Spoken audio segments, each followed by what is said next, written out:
নমস্কাৰ সকলোকে Sipajhar মহাবিদ্যালয়ৰ পানী বিজ্ঞান বিভাগৰ ইউটিউব চেনেলটোলৈ স্বাগতম জনাইছো। আমি আজি গ্ৰাম ষ্টেনিং অঞ্চলত নিহিত থকা প্ৰিন্সিপল আৰু প্ৰচিডিউৰ বিষয়ে আলোচনা কৰিম। আমাৰ মাজত যিবিলাক বেক্টেৰিয়া আছে আমি তাক কি দুভাগত ভাগ কৰোঁ। এটা ভাগক কওঁ যে গ্ৰাম পজিটিভ বেক্টেৰিয়া আৰু এটা ভাগক কওঁ গ্ৰাম নেগেটিভ বেক্টেৰিয়া। গ্ৰাম পজিটিভ আৰু গ্ৰাম নেগেটিভ ভাগ কৰাৰ মূল বিষয়টো হৈছে যে বেক্টেৰিয়াৰ সেল ওয়াল, ধৰি যদি বেক্টেৰিয়া হয় ইয়াৰ সেল ওয়ালৰ গঠনটোৰ ওপৰত ভিত্তি কৰি ইয়াক গ্ৰাম পজিটিভ নহলে গ্ৰাম নেগেটিভ বেক্টেৰিয়া বুলি দুভাগত ভাগ কৰা হয়। এতিয়া আমি যদি বেক্টেৰিয়াৰ সেল ওয়ালৰ গঠনটোলৈ চাওঁ, ধৰি লও এইটো গ্ৰাম পজিটিভ বেক্টেৰিয়াৰ ক্ষেত্ৰত কি হয়, ধৰি লও এইটো হৈছে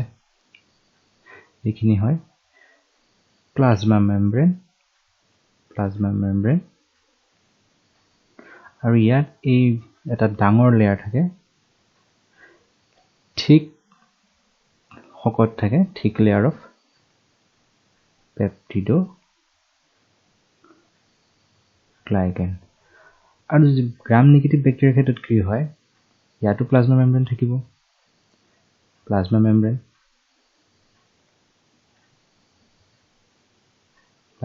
থাকিব আৰু ইয়াত কি থাকিব, এই যিটো লেয়াৰ থাকিব পেপটিডোগ্লাইকেন অলপ পাতল থাকিব, থিন পেপটিডোগ্লাইকেন। আৰু ইয়াত কি থাকে, এটা লিপোপলিস্যাকাৰাইডৰ এটা লেয়াৰ থাকে, লিপোপলিস্যাকাৰাইড।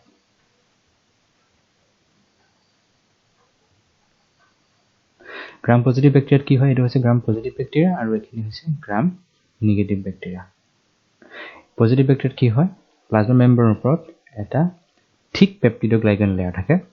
এইখিনি হৈছে সেলৰ আন্ডাৰত, সেল ওয়ালত কি থাকে, ঠিক পেপটিডোগ্লাইকেন থাকে আৰু ইয়াত কি হয় পাতলকে পেপটিডোগ্লাইকেন থাকে আৰু ইয়াৰ ওপৰতে লিপোপলিস্যাকাৰাইড। এইটো হৈছে বাহিৰৰ পিনে, আমি যদি এনেকৈ চাওঁ ভিতৰ, এইটো হৈছে সেলৰ ভিতৰৰ পৰা বাহিৰৰ ফালে সেল ওয়াল থাকে, তাৰ পিছত কি থাকে প্লাজমা মেমব্ৰেন থাকে। এটা গ্ৰাম পজিটিভ বেক্টেৰিয়াৰ ক্ষেত্ৰত কি হয়, এটা শকত সেল ওয়াল থাকে য'ত আমি কি পাওঁ পেপটিডোগ্লাইকেন পাওঁ, আৰু ইয়াত কি হয় থিন পেপটিডোগ্লাইকেন থাকে আৰু ইয়াৰ বাহিৰৰ ফালে পেপটিডোগ্লাইকেনৰ স্তৰটোৰ বাহিৰৰ ফালে কি থাকে, এটা মিহি লিপোপলিস্যাকাৰাইড থাকে। এই দুটা কেৰেক্টাৰৰ ওপৰত ভিত্তি কৰিয়ে গ্ৰাম ষ্টেইনিং প্ৰচিডিউৰটো ধাৰণা কৰা হৈছিলে। এতিয়া আমি জানো যে গ্ৰাম ষ্টেইনিঙৰ আন্ডাৰত কি থাকে, কেইবাটাও প্ৰচেছ থাকে, আমি কেইবাটাও 4টা ষ্টেপত ভাগ কৰিব পাৰি। ফাৰ্ষ্ট ষ্টেপত আমি কি কৰোঁ, ক্ৰিষ্টেল ভায়োলেট দিওঁ। নেক্সট ষ্টেপত কি দিওঁ, আমি আয়োডিন সলিউশন। 3 নম্বৰ দিওঁ আমি কি দিওঁ, ডি কালাৰাইজাৰ। আৰু 4 নম্বৰত থাকে চেফ্ৰন। এতিয়া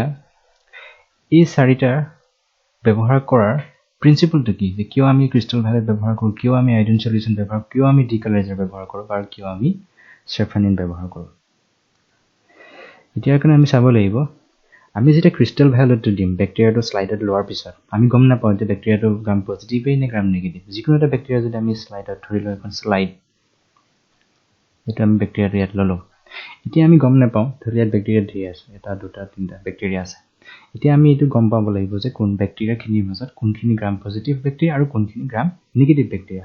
এতিয়া আমি কি কৰিম, স্লাইডখনত প্ৰথমতে আমি ক্ৰিষ্টেল ভায়োলেটেৰে ষ্টেইন কৰিম, মানে ৰং দিম। যেতিয়া আমি ক্ৰিষ্টেল ভায়োলেটটো দিম 1 মিনিটমান দিব লাগিব, 1 মিনিটমানৰ কাৰণে। 1 মিনিটমানৰ কাৰণে দিয়াৰ পিছত আমি কি কৰিম, তাক আমি পানীৰে ধুই দিম। এতিয়া কি হ'ব,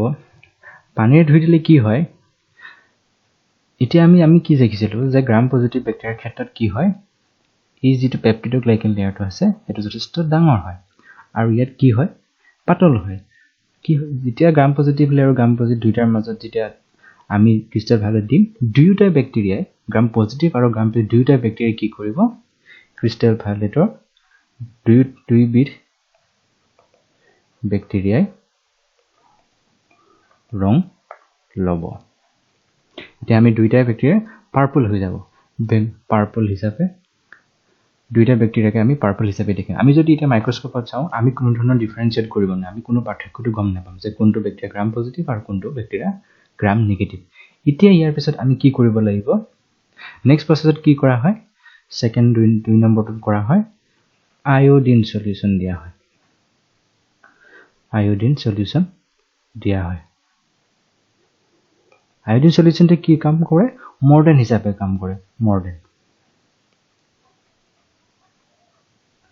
মৰ্ডেন হৈছে এনেকুৱা বস্তু যিয়ে যেটো ষ্টেইন যেটো দিছিল আমি যেটো ক্ৰিষ্টেল ভ্যালু ইয়াত দিছিল তাক আৰু সুদৃঢ় কৰি তোলে যাতে ৰংটো কি হয় আৰু দৃঢ় হৈ যায় আগতে যদি অলপ পাতলকে যদি লাগিছিল ইয়াৰ লগে লগে ইয়াক দিয়াৰ কাৰণে মৰ্ডেনটো দিয়াৰ কাৰণে বস্তুটো অলপ গ্ৰাহ হৈ যাব ৰংটো অলপ গাঢ় হৈ যাব এতিয়া আমি দেখিম যে আমি অলৰেডি ক্ৰিষ্টেল ভ্যালু দিছিল ক্ৰিষ্টেল ভ্যালু দিয়াৰ পিছত কি হ'ব দুইটা ব্যাক্টেৰিয়াতে ৰংটো লৈ ল'লে আয়োডিন সলিউশন দি দিলো মৰ্ডেন হিচাপে এতিয়া সকলোতকৈ গুৰুত্বপূৰ্ণ প্ৰসেস এই গ্ৰাম ষ্টেইনিঙত হেতু হৈছে ডিকালাৰাইজেশ্যন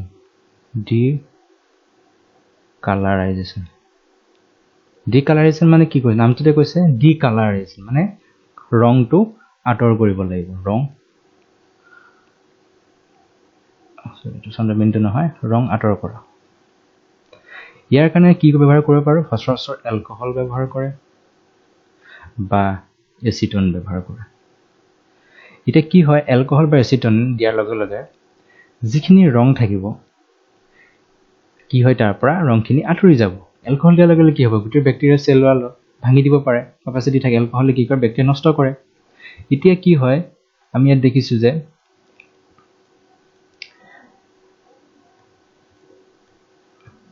ইয়াত কি দেখিছো গ্ৰাম পজিটিভ ব্যাক্টেৰিয়াৰ ক্ষেত্ৰত ঠিক পেপটিডোগ্লাইকেন লেয়াৰ থাকে ইয়াত কি হয় যেতিয়া আমি ক্ৰিষ্টেল ভ্যালু দিয়াৰ পিছত আৰু আয়োডিন দিয়াৰ পিছত গোটেইখিনি যেতিয়া ৰংটো হৈ পৰে যেতিয়া আমি এলকহল দি দিওঁ ইয়াত যদি তথাপিও কি কৰিব নোৱাৰে ইয়াৰ গোটেই ৰংখিনি ইয়াৰ পৰা আঁতৰ কৰি যাব নোৱাৰে কাৰণ ইয়াৰ লেয়াৰটো কি থাকে বহুত শকত ইমানখিনিলৈকে কি কৰে এলকহলটো ভিতৰলৈ সোমাই গোটেইখিনি ৰং উলিয়াই লৈ যাব নোৱাৰে গতিকে কি হয় ম্যাক্সিমাম ৰং ইয়াত থাকিয়ে যায় এইখিনি ওপৰৰ লেয়াৰটো অলপ চাফা কৰিব পাৰে কিন্তু তলৰখিনি থাকিয়ে যায় কিন্তু কি হয় ইয়াত গ্ৰাম নেগেটিভ ব্যাক্টেৰিয়াৰ ক্ষেত্ৰত কি হয় যিহেতু ইয়াৰ ওপৰত লিপোপলিস্যাকাৰাইড থাকে এই স্যাকাৰাইডটো এলকহল দিয়া বা এচিটন দিয়া যিকোনো এটা কালাৰাইজাৰ ব্যৱহাৰ কৰাৰ লগে লগে ইয়াৰ গোটেই আৱৰণটো নষ্ট হৈ যায় আৰু যেহেতু এই থিন পেপটিডোগ্লাইকেন লেয়াৰটো থাকে ইয়াৰ পৰা গোটেই ৰংখিনি গুচি যায় গতিকে কি হয় ডিকালাৰাইজ দিয়াৰ পিছতে আমি দেখা পাওঁ যে কিছুমান ব্যাক্টেৰিয়া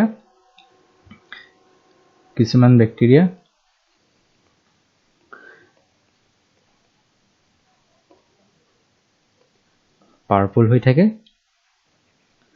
আৰু বাকিখিনি কালাৰলেস হৈ যায় কিয় কালাৰলেস হৈ যায় কাৰণ যিখিনি আমি গ্ৰাম নেগেটিভ ব্যাক্টেৰিয়াত আছিলে ক্ৰিষ্টেল ভায়োলেট আৰু আয়োডিন দিয়াৰ পিছত যিখিনি বেঙুনীয়া ৰং হৈ আছিলে যেহেতু তাৰ পেপটিডোগ্লাইকেন লেয়াৰটো সৰু মিহি আছিলে যেটা আমি ছবিত দেখিছো সৰু মিহি আছিলে কি হ'ব তাৰ পৰা ৰংটো আঁতৰ হৈ গুচি যাব এতিয়া আমি বাৰু গ্ৰাম পজিটিভ ব্যাক্টেৰিয়াখিনি গম পালো এতিয়া বাকিখিনি যে গ্ৰাম নেগেটিভ ব্যাক্টেৰিয়া আমি হেতু গম পাবলৈ আৰু এটা 4 নম্বৰ প্ৰসেছত কি কৰিব লাগিব আৰু এটা ষ্টেইন দিয়া হয় সেটো কয় সেফ্ৰানিন ইয়াক আমি কাউন্টাৰ ষ্টেইন বুলিও কওঁ কাউন্টাৰ ষ্টেইন এতিয়া কাউন্টাৰ ষ্টেইনটো দিয়াৰ লগে লগে গ্ৰাম পজিটিভ ব্যাক্টেৰিয়াৰ ক্ষেত্ৰত আৰু ৰং কাম নকৰে কাৰণ অলৰেডি তাত কি হৈ আছে ক্ৰিষ্টেল ভায়োলেট আৰু আয়োডিন দিয়াৰ পিছত বেঙুনীয়া ৰংটো দৃঢ় হৈ আছে বেঙুনীয়াত যদি আমি সেফ্ৰানিনটো হৈছে গুলপীয়া ৰঙৰ পিংক আমি যেতিয়া বেঙুনীয়া ৰঙৰ ওপৰত গুলপীয়া ৰং দিওঁ তাৰ কিবা এটা ৰঙৰ চেঞ্জ হ'ব নিশ্চয় নহয় কাৰণ গুলপীয়া ৰংটো অলপ পাতল ৰঙৰ যিটো বেঙুনীয়া ৰঙৰ ওপৰত প্ৰভাৱ বিস্তাৰ কৰিব নোৱাৰে গতিকে গ্ৰাম পজিটিভ ব্যাক্টেৰিয়াটো আগৰ দৰে বেঙুনীয়া হৈ থাকি যায় কোনো ইফেক্ট নকৰে কিন্তু যেহেতু গ্ৰাম নেগেটিভ ব্যাক্টেৰিয়াখিনি কালাৰলেস হৈ আছিলে ইয়াত কি হ'ব ইয়াত যেতিয়া আমি সেফ্ৰানিনটো দি দিওঁ ই কি ৰং লৈ ল'ব যেটো সেফ্ৰানিনৰ ৰংটো হৈছে পিংক গতিকে ব্যাক্টেৰিয়াখিনি এটা পিংক কালাৰ লৈ ল'ব গতিকে যেতিয়া আমি ইয়াৰ এই 4 নম্বৰ ষ্টেপৰ পিছত যদি আমি ব্যাক্টেৰিয়া স্লাইডখন যদি আমি মাইক্ৰোস্কোপৰ তলত চাওঁ তেতিয়া আমি কিছুমান ব্যাক্টেৰিয়া কি দেখিম বেঙুনীয়া দেখিম তাৰ মানে গ্ৰাম পজিটিভ আৰু কিছুমান কি দেখিম গোলপীয়া দেখিম এইকেইটা কি বুলি কম গ্ৰাম নেগেটিভ গতিকে আমি বুজিলো গ্ৰাম পজিটিভ আৰু গ্ৰাম নেগেটিভ বেক্টেৰিয়াৰ মাজত পাৰ্থক্যটো এইটোৱে সিহঁতৰ